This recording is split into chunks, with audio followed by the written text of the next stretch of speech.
The fourth of Zambia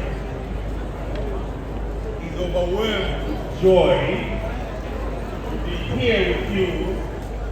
So he says, I can't speak. I'm emotionally touched by the spectacular event that you have organized. So I'll give the small speech on his behalf.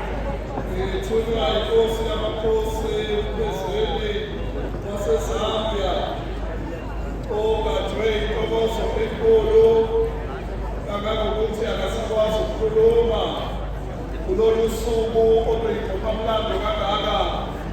Inkosi abakhosi besicela mina ukuba ngidlulise amazwi amafushane.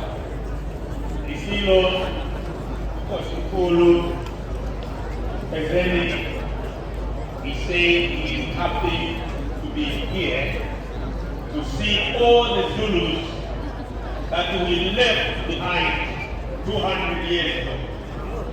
Inkosi uPresidenti inentokozo enkulu ukubona sonke isizwe samaZulu esasishiya lapha eminyakeni ngamakhulu amabili edlule.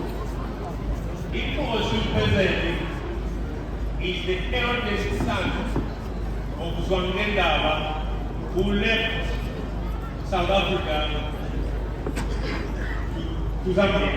Inkosi uPresidenti inkosana kaZwangendaba owaphuma lapha kwaZulu wagcina esefinyelela eZambia. In fact, these two are brothers from one father, different mothers. They are sons of Zambia. Empeleni omabili lamakhosi alapha angamadodana kaZwangendaba. iSilo, I know the history of Zambia is well known to you. The history of Zambia is very well known to you. Silesikolo siyazi ukuthi umlando waseZambia waziwa kakhulu kulelizwe. When we left here 200 years, 150 years after that, we received an influx of Zulus coming to Zambia to liberate South Africa.